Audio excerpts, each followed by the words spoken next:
Hello, hello, hello. You're listening to the Liverpool Improvisation Interviews for the Liverpool Improvisation Festival. Joining me now on the line is Kathy Rinaldi and Jo Rinaldi. Hi there. Hello, Liverpool. Hi, welcome. I'm so excited for this interview. You guys were at the last Liverpool Improvisation Festival, right? Oh my God. It was one of our absolute most favorite festivals of the year. The tech crew there is out of this world. And, we got to do, was that the premiere of From Dawn to Dusk? Yes, it was the very first Yeah. full show of From Dawn to Dusk. It was a brilliant experience. So I'm particularly excited to know the answers to some of these questions that I have prepared. And the first one that I really want to know is who your improv ancestors are. So how did you guys come to be doing the improv that you do today? And who were the influences in that process? That's pretty easy. Do you want to talk about improv? Yeah, for us, Kathy and I spent a couple of years studying through various levels with Will Luera, who's obviously very well known around the world in improv, and the class is at Florida Studio Theater and their workshops and their training ground. But it really wasn't until the Sarasota Festival of the summer of 2018, I believe, when we saw one of the guest artists that summer, Improv Theater from Los Angeles. And what they were doing was just absolutely mind-blowing. It was amazing work. It was basically a 90-minute improvised Tennessee Williams play. And obviously the performances were incredible. And we reached out to them and asked if we could work with one of their coaches to, see if this is something that we would be able to do as a team. And it worked out beautifully. Lisa Frederickson, our very first coach there, is a brilliant performer, a brilliant teacher. And it was just absolutely marvelous time working with her. And from the foundation of Florida Studio Theater to where we are today, doing actually something completely different from what we were doing initially at Florida Studio Theater, that's where we are. Mm. Yeah, I think that Improv Theater LA was pivotal for us because of the fact that we looked at what they were doing and just knew. We have acting and theater backgrounds, and the fact that you could take a suggestion and make an entire play rather than going for short form scenes was mind-boggling to us. And then, along the way, we've been really lucky we studied with Joe McGinley, who wrote an amazing book called Going Long about genre improv, so buy it. And Lisa, so they were great for us at the beginning. And then when we realized we needed to kind of jump it up a bit, we started working with Gael Dorner Weird Perry in Amsterdam. Yeah, you're nodding because he's brilliant too. And I think that he took what we had and kind of expanded our minds for how improv, particularly improvised theater, spontaneous theater, as he calls it, could be even more than just a linear play. And so now we've grown to include more. We can talk about that in a minute, but I don't know how you get forward and how you grow if you don't look to the people who have already had a real solid reputation in doing something that you like.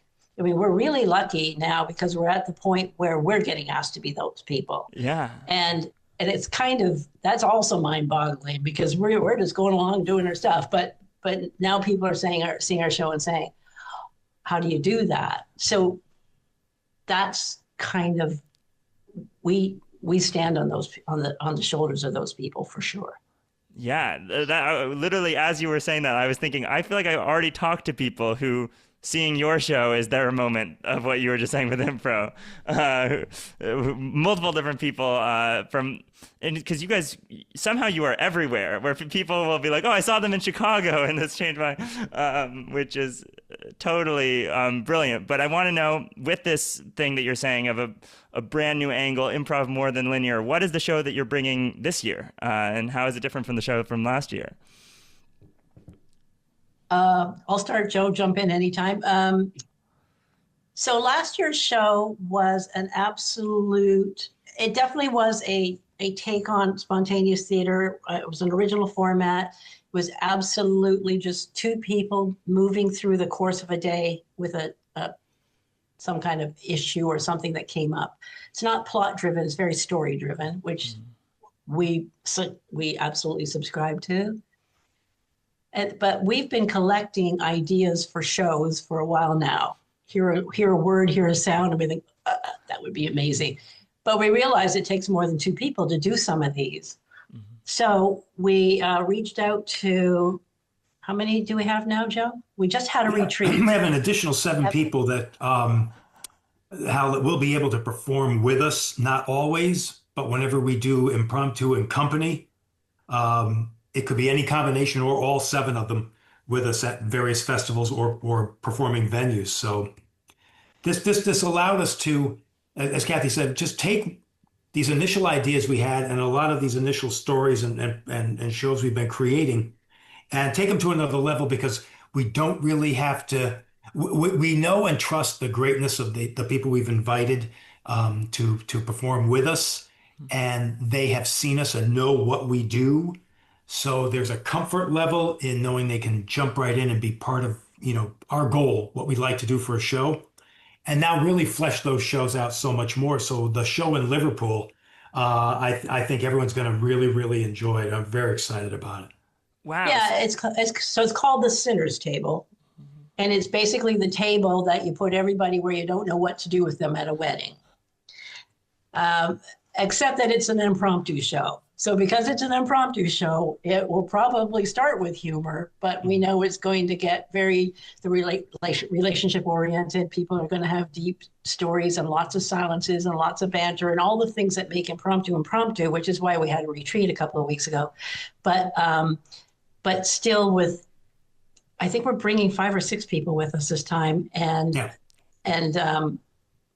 creating this. It's much more of an environment, maybe. Is that maybe the right word, Joe? Is that we're trying to create a bigger environment, so that a larger environment, and also the thing where with this type of show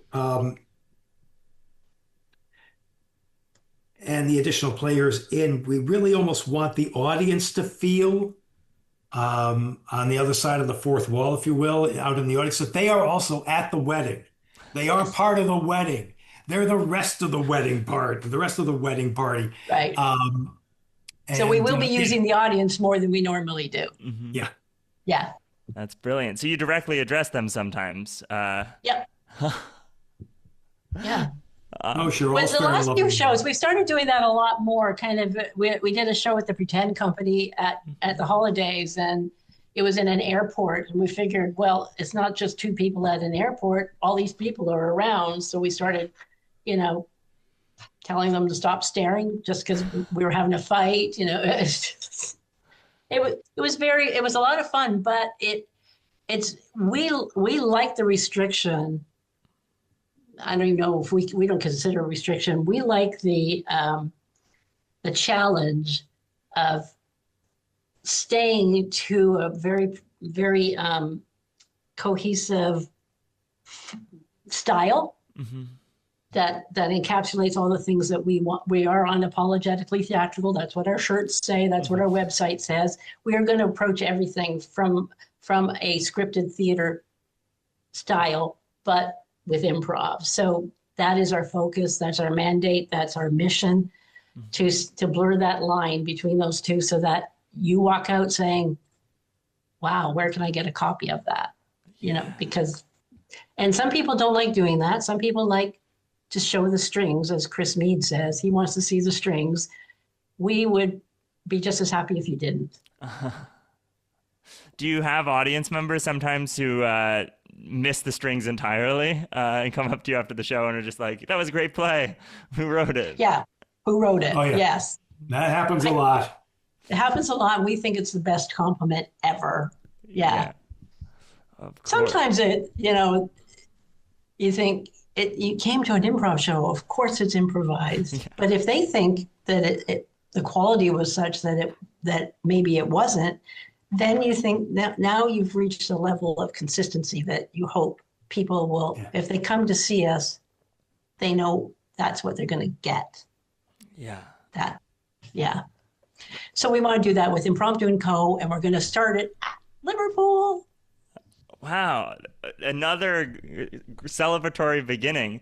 I'm wondering about this show, like, what made you pick specifically the Sinner's Table? Like, well, what is it something? Well, I'll let you answer the question, but what was the process of creating the idea for the show? I don't know why you're not doing these interviews on a major media outlet, because you're so good at it. Oh. The questions are always so great. Joe, do you want me to go or do you want to go? Go ahead. You take that one.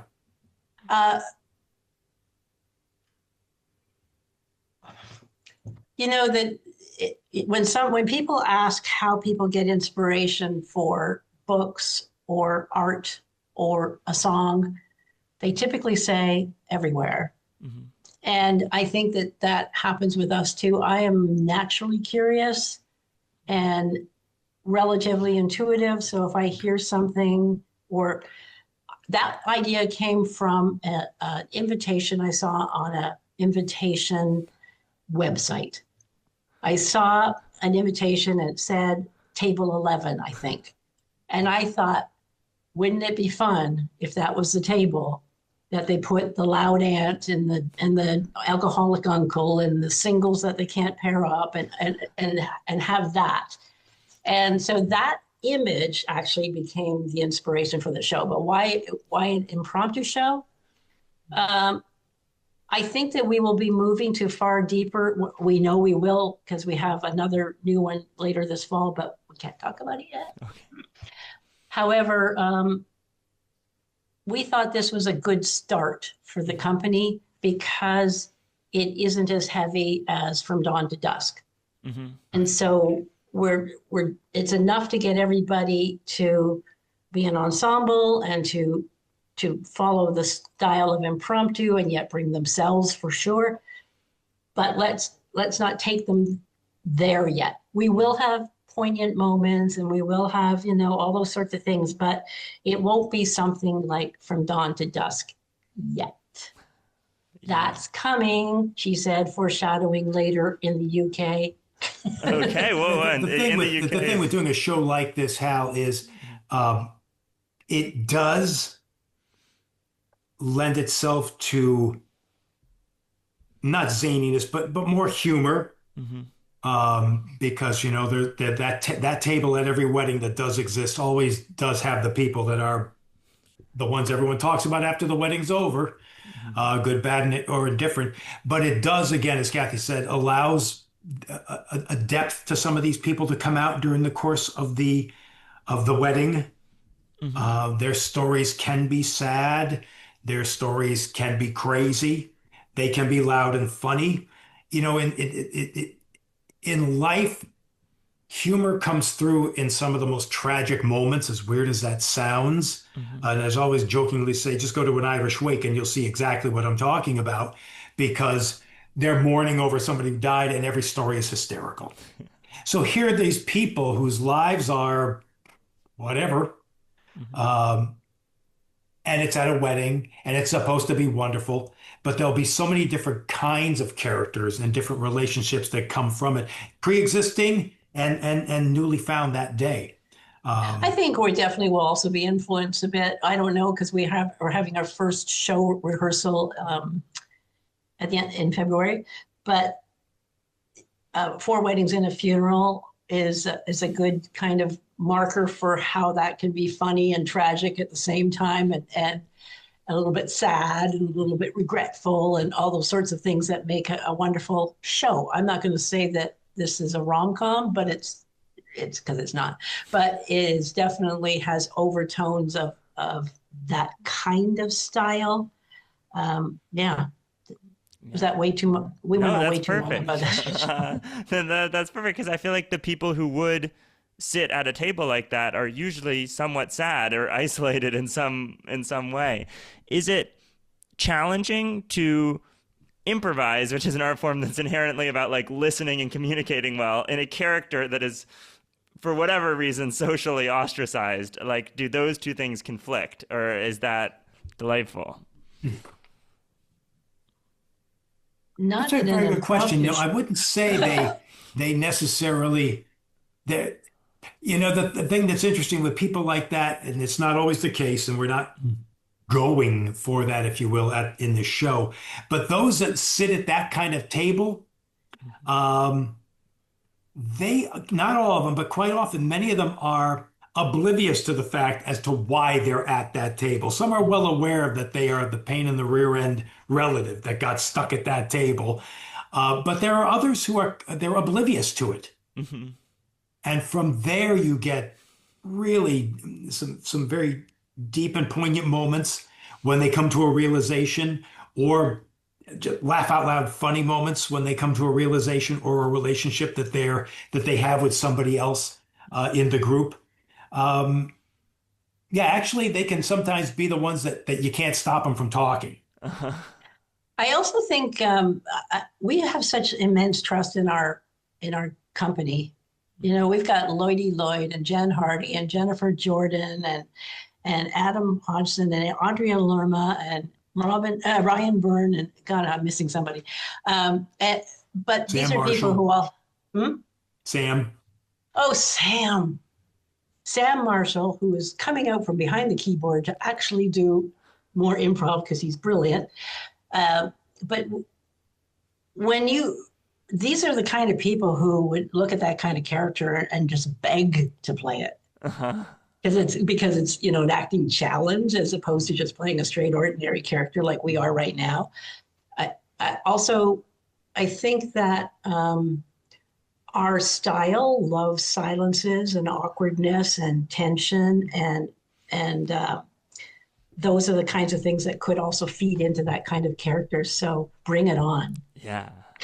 Have there been any moments or characters from the practices so far that were like particularly delightful or memorable?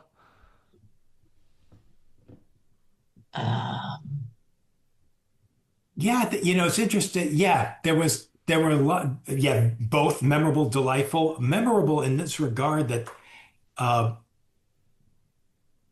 in our first weekend intensive together, a lot of the folks that we mentioned, that Kathy mentioned, that are part of Impromptu and Co, many fans who have seen them perform at other festivals and theaters know them more for their tremendous sense of humor. Uh-huh. And they're hysterical. They're brilliantly funny comedic actors and comedic improvisers, but they were also bringing some very poignant, very powerful work out in our practice scenes.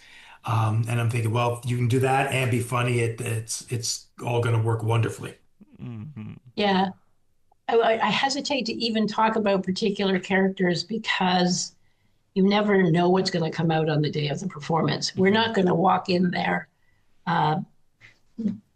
We don't, Impromptu doesn't do devised shows. Mm-hmm. We don't assign characters ahead of time. We will decide on a set or a location because we're traveling a lot and we need to tell the tech crew what to put in the room. Mm-hmm. But we don't assign characters. We don't assign roles. So that's kind of challenging, but this group's up for it. So we just would say, wear what you'd wear to a wedding, and then the characters are going to come out. So I don't know. I know there's one person who's one role I would love to see do, but I would never suggest that he would do that, because I like discovery too, Mm-hmm. Yeah, of course. Is there anything, you've already mentioned a lot of what makes Impromptu special, but we haven't specifically gone there. In your ideal form, what are like the tenets of an impromptu show, or the things you're like, impromptu shows will deliver these set of goals or maxims, or? We will deliver beautiful silences, tension that comes out in a number of ways, like waiting to respond. Mm-hmm. Joe, jump in. Very rich relationships as they grow through the course of the show. Mm-hmm. Grounded. Yeah. Humor at the most surprising moments. strong drama, banter, quick banter. quick banter, and strong drama. Yeah. I mean, Really we feel unapologetically like. theatrical. Oh, God, I'm sorry, Kath. What? I was going to say really unapologetically theatrical. Yeah. Our coach, Gail, told us that once, and I would say that that is our foundation. Yeah. That if you come to see us, you are coming to see a play, A play. and it will have a story. It might not have an end, but it'll definitely have a beginning and middle because we're not fans of buttoning it up at the end. But you will have characters that you absolutely, empathize. That's a good word for us, empathize with, that you are invested in who they are and their future, at least in that 30, 40, 50, 60 minutes. And that when you walk out, you'll probably still be talking about it because you're trying to figure out what your idea is of how you felt about it. Like we did a show in Lisbon in the summer, and they told us they needed a set. We said, give us a hotel room. And then we ended up being a couple at their last try to stay together. And it ended where I left him at the hotel, but you couldn't tell if he was going to come after me or not. And that, I would say that is a quintessential impromptu ending where people will come up after us and say, I wanted to see more. I wanted to know what happened next. Because that is something we enjoy, and having an audience invested is pure bliss. I'm going to step away for a moment and I'll try to be back. Okay, thank you so much. It's been an absolute pleasure, and that is a great goal to have in a show. That's a beautiful thing to be aiming for, to leave people thinking. Have you ever been left thinking after one of your shows where you're like, "Whoa, I'm thinking about that character from last week"? Yes, I know. In the early days, we would tend to critique our shows a little too much. And we would often say, oh, if only we'd done this, then we would have had that kind of ending. I am a playwright, so I personally don't like button-up endings, and it doesn't come out on purpose, but when you're improvising, you've got a million choices. Let's be generous and say we have a million choices, but you've got to pick one. And so, for instance, when we were rehearsing with our new company, when we got closer to the end of the weekend and we were digging in deeper, we said, when you get to the point where you have more than one choice, take the one that's more dramatic, deeper, more, because we can always go lighter. We can always break the tension. We can always decide not to answer. But what happens when you decide to challenge somebody, when you decide to walk out, when you decide just to face off with somebody? There's so many choices, but then you're not walking away from the tension. You're actually taking it and moving with it, and that can be challenging when you're a relatively new improviser, because you don't trust that you can go there, but also that the person you're playing with or persons you're playing with won't go there with you.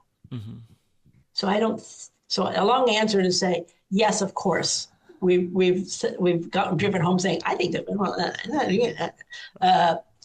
yeah, Lisbon was just the most recent. I'm trying to think. Oh, no, Nottingham, the Robin Hood Festival. When, I don't know if you probably didn't see it, but we played homeless people. So we just decided that I've wanted to play homeless people for a long time because my mother has this wonderful story about when she was working in downtown Toronto, because we're Canadian, and she used to see this guy all the time who was very scholarly, and he just ended up being a homeless guy because he started drinking and he lost his family and everything. but she talked about how she would have these wonderful conversations with him, and she would probably, might know my mother, she was one of the only people who ever talked to him every day, but she would. And it has stayed with me for such a long time to think about, what if we played that and gave it the respect it was due? You know, these are good people with dignity. How do we play that show?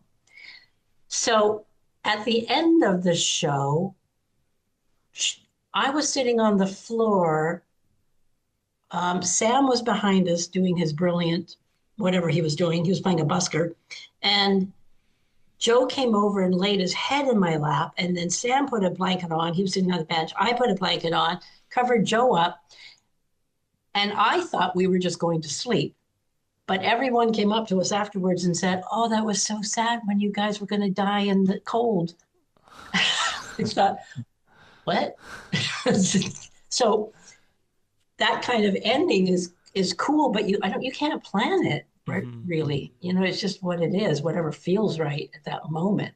It's cool. Yeah, you make the art and then it enters into the love world. That show. It becomes whatever you do. I love that show. Everyone will tell you, I'm sure, that the longer you do this, the more excited you are to do the things that are hard, that are challenging. You know, let's play the homeless people. Let's do it in a way that nobody's offended when they walk out. Let's do that, as opposed to just doing funny guys who are standing in line for their, I don't know. I can't imagine doing homeless people funny, but I'm sure somebody could do it well. We wouldn't. So, yeah. Wow. I'm wondering, this is another question based on earlier you mentioned that you were a playwright. I'm wondering, when you have a show like that where you really, really love it, does it ever enter into your writing? It has, yeah. It was actually originally why I took improv. We were living in Florida. We just moved here. We're moving back up to Boston, by the way. So now the whole world will know. So we had just moved here. I didn't have any friends. And I thought, what could I do? So I looked at Florida Studio Theater's offerings, and they had an Improv 101. And I thought, well, I'll take that so it wakes up my brain. And I hated the improv for 4 levels. We just hated it. I had to keep getting talked into continuing, but there were 8 people in our class who were all kind of moving on together. So it was very social to keep doing it. And very early after we started Impromptu, we did a show that inspired a full-length play from that called The Munitionette. So the show was about, I think they call it Rosie the Riveter in the U.S., but it's a munitionette in England and the UK. It's the women who used to work in the munitions factories in the war. Yeah. So that was a full-length play. That one, I had some interest in that right at the beginning, but what happened, and Joe keeps being, I love doing this so much that I don't even have an interest in writing right now. I would say that I'm getting to that point now because of the fact that we're doing some really cool kinds of workshops and ensemble work, and something like the homeless story is something you could see being on a stage. It was that kind of show, whereas not all of them are. It's brilliant. And I feel like people always say be a actor, director, playwright thing, but you're one of the first people I've met who's coming from the playwright background. So it's fascinating. Do you think it changes the way that you improvise as well?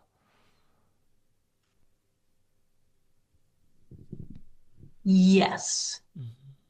I mean, I'm really lucky because Joe's a professional actor too. So that's his background. In addition to the job that pays money, he's also a professional actor, and has done all kinds of Shakespeare and all kinds of, some TV and stuff. And I think that what happens is that I'm drawn to story. So when we're doing a show, I am trying not to do plot, but trying to think. I can see where the holes are. I know that I'm the person off stage thinking, oh, I need to go in and and fixate on that one thing, because I think that's going to really change the energy of the show, for instance. Mm-hmm. And I have no idea if I don't even care if it's good or bad. It's the way I work. And I feel that that's the background. I'm looking for the thing that will contribute to the show in a way that makes it move along in a more interesting manner. And you know what that is. That's just listening and watching. Mm-hmm. If Joe starts a show with a monologue, I'm looking for the theme. Because it's not just a monologue, he's talking about something. So one of the things that we consider our keys is meaningful banter. Mm-hmm. And the difference between banter and meaningful banter is that you're saying something. You're not just trying to be funny and riffing off of each other just to make the audience laugh. Mm-hmm. You're saying something that even if you're doing it at hyper speed and both of you are talking at the same time, which is my favorite thing to do, you're saying something so that the people who are listening are saying, oh my gosh, she just said da-da-da to him. And typically it ends up with you both ending your sentences at the same time, because if you do it for a couple of minutes, you end up subconsciously hearing each other and figuring out, we're saying the same thing. Yeah. It's so cool. I would love to do a workshop on that. We haven't yet. I'd love to do a workshop on that. Yeah, maybe Liverpool next year. I'm going to write that down, Hal. Are you teaching a workshop this year at Liverpool? Yes. Oh, well, we should definitely put that in as well. Let people know about it. Definitely doing a workshop. Which one am I doing? Oh, I think Joe and I are doing, can't remember which title. Oh, wait a minute. Hang on. We've changed the title so that it's a little bit more reachable, but I believe we're doing, I don't have it in front of me. It's basically the tenets of unapologetically theatrical and all those different things we talked about. How do you take a show that's even something like short form or long form, and how do you make it so that the audience empathizes? How do you make it so that it looks professional? How do you use things like somebody says something to you and you take a walk across the stage so that the audience spends that whole minute wondering what you're going to say or what you're going to do? Like all these things that they use in theater, in scripted theater and direction. How do you take all of those elements and put them into improv, and yet I like to call it the danger. You still have the danger of improv, but you have the I think the wonderful professionalism of a look that seems to be worth the money. If you know what I mean? Yeah. I'm not saying that there's anything wrong with short form. I love it, and all those tenets can be used for short form. Mm-hmm. If you come in and you don't, you take that second to ground yourself and not respond right away.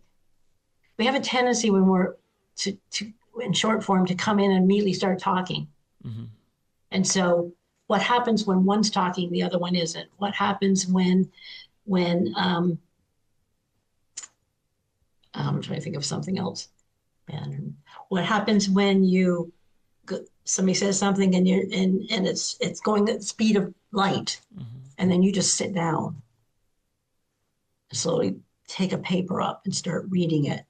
Boom, the audience has a breath, and boom, you've had a moment to think. Yeah. Instead of just responding, what else could be happening here? It kind of takes you into a different level of thought and yeah, I'm going to lose my train of thought. I just love it even when I'm seeing a short form, I recognize that there was a beautiful moment last year at the Short Notice Improv Festival in Oslo. Mm-hmm. And there was a lot going on. It was ensemble, like people coming in and out in a mile a minute. And Arfie Mansfield, you know him, right? No, I haven't. Yeah. He's a UK improviser.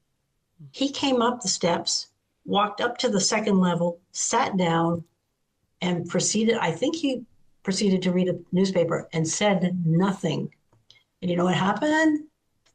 we all stopped watching everything except him because there was so much going on here. It was brilliant, but it was a short form show. So it was a classic example of how you don't have to stay in that same thing, even if everybody else on stage is doing it. You can find that moment of stillness. It's cool.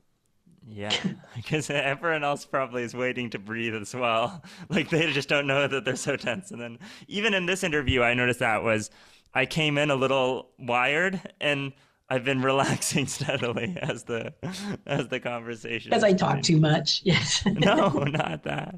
I had one more question that I thought of during this interview. That's more personal to me, which is I was wondering. I'm just starting improvising with my partner for the first time, and I was wondering what your experience has been like improvising as a couple, and like what advice you would have to someone who's beginning to improvise with the other half of their couple. Is it the other half of your couple? Yeah, that's it. Is it like a couple? Yeah, it's a couple. It's a couple. Yeah, partner. Yeah. Okay, first of all, don't talk about your show the night your show's finished. Okay. Cardinal rule number 1. Wait at least 24 hours. Yeah, because we did that a lot, and it's not good. Not good at all. You know, I think what we've had to work on the most is not anticipating what the other one is going to do. Not like listening. Because we think we know each other so well, we think we can't be surprised, or we think we know where they're going.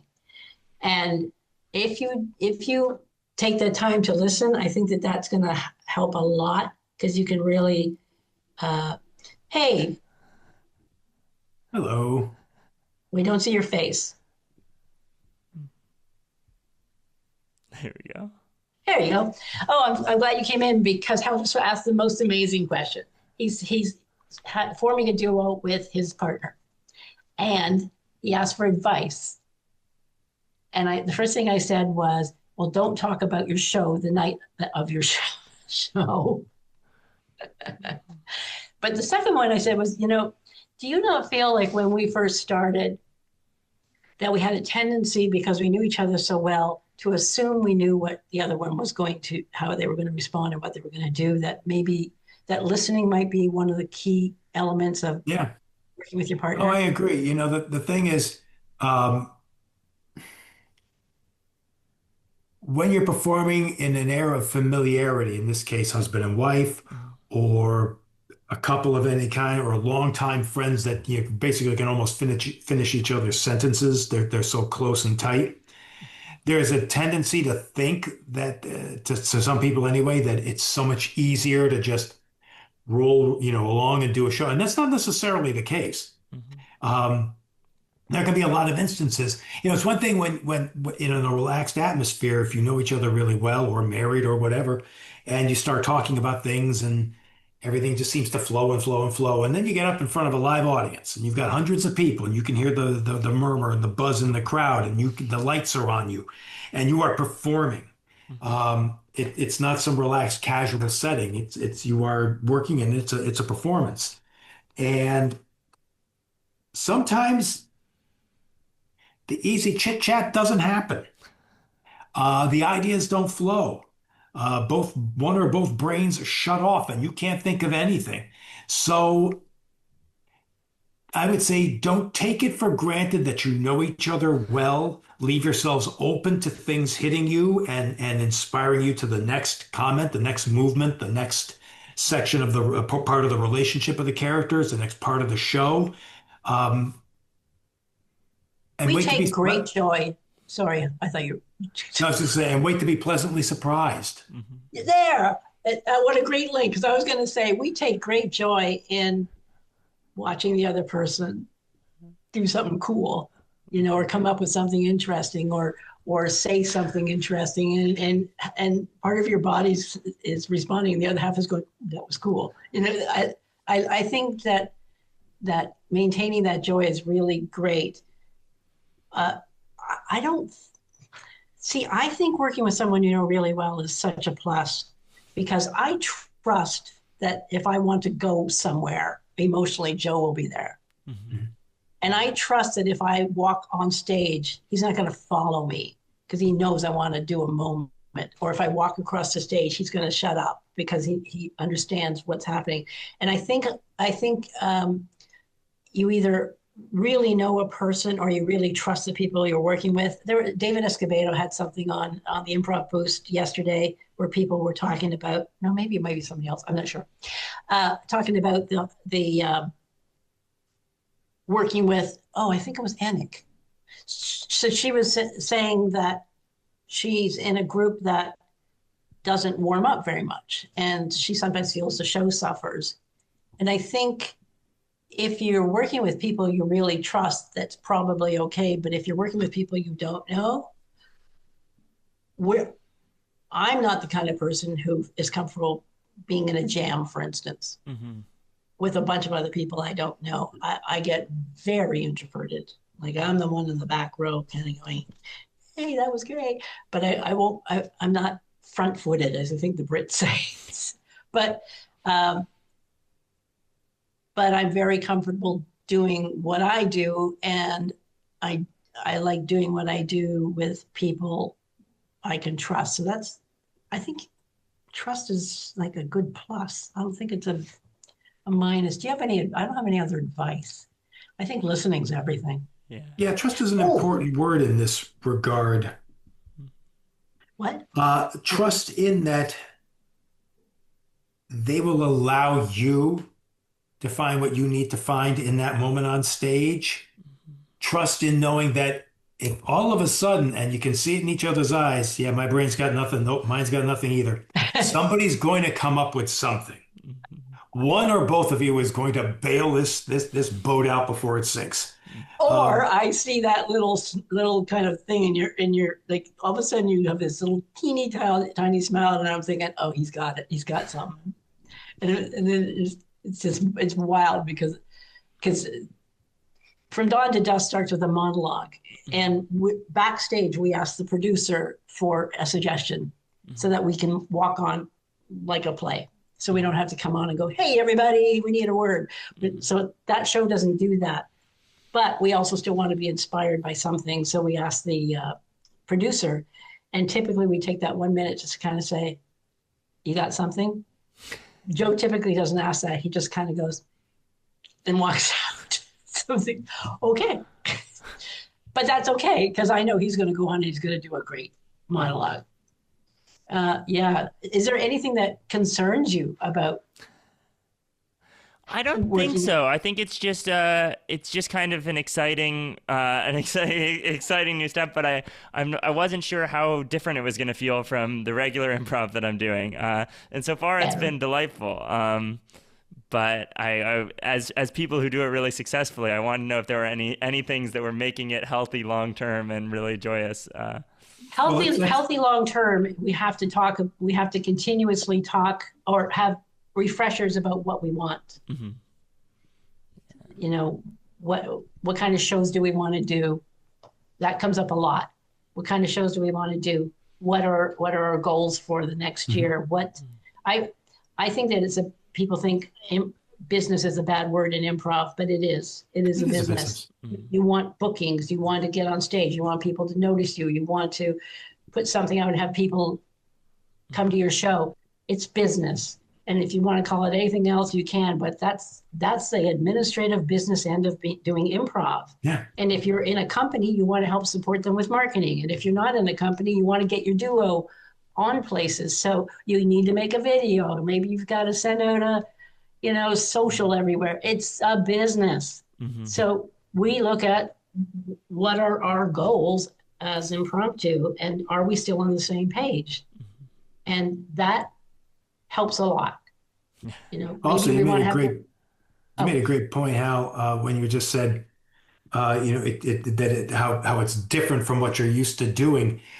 Doing this different doing something completely different in improv not only will help you and your performing partner strengthen what kind of shows you will be able to come up with, but it will also make the rest of your work better too. Mm-hmm.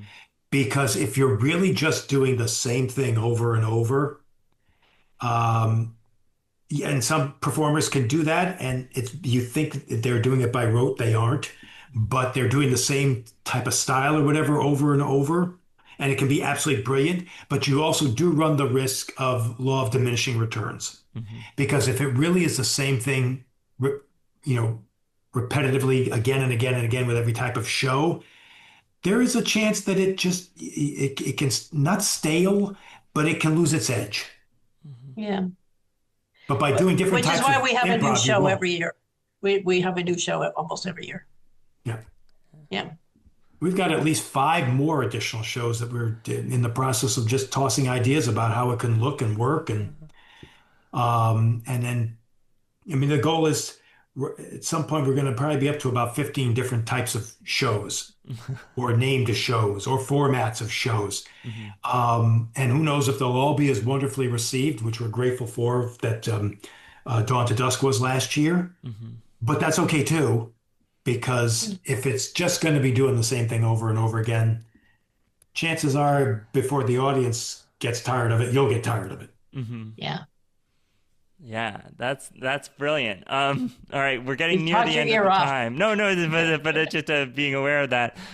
Is there anything that you're particularly looking forward to about coming to LIF this year, based on your experience last year? The really good place across from the Hope Street Hotel and the theater that does the Canadian food. No, I think the way Mark and Jen have curated the festival, the quality of the shows is just wonderful. I think it's one of the most friendly, welcoming, supportive festivals we attended last year. I love the fact that we can all get together. Like, it isn't too big. Hmm. You know, everybody goes upstairs and parties in that bar area, and then everybody attends the shows. I like that everybody attends the same shows so that we all get the same experience. That is a big one for us. Because how can you talk about it if half of you haven't seen it, you know? And then the because it's not too big, getting to really meet and talk to the people who have come there Hmm. is Mhm. so good. Yeah, it's everything, I think. We've gone to some really huge festivals, and I prefer the ones where I leave feeling like I've met some new friends or reinforced former, Yeah. old friends. Yeah. And yeah, For me, it's exactly what Kathy said, especially just seeing everybody again. We've had such great fortune to be able to perform throughout a lot of places in Europe in the last 2 or 3 years, and to have met and become friends with, and to meet and constantly see at different festivals all these friends again. It's as worthwhile to us as it is to get the chance to perform. For myself, also last year, I was very fortunate to have time where I could go off for a day and immerse myself in the Cathedral of Liverpool, Anfield Stadium. So I may try to do that again. To me, that was the highlight. Yes, it was nice getting a standing ovation at our show, but I'm sorry, it doesn't quite you compare still to have walking that. on the pitch at And Anfield. he bought the picture that they take of you on the seats. That Oh, was so good. Memento. I got to Also, try that. Oh. one last thing is that one of the most beautifully technical shows we did last year was at LIF, because Yeah. I have to say the female team, tech team that we had was Yep. unbelievable. And we look at the pictures from that show and they're stunning. The sound was perfect, the lighting was perfect, the cues were perfect. It was just one of those shows where everything was connecting, and when the show was done, I was satisfied, as well as the audience, I think, because the tech worked with us and we had a good tech rehearsal. Some festivals don't even give you tech rehearsals. Hmm. So kudos to Mark and Jen for doing that too, and all the rest of you. Yeah, it's great festival. Wow. I must run again for another meeting, so I'll let That's you both perfect. Well, it finish. makes me even more excited to come to Liverpool. Thank you guys so much for coming on. This has been an absolute pleasure. And I can't wait to see your show. Thank you, Hal. Get a big job at a big station. Okay. For I'll give you a reference. Okay. I'll put it on. Farewell.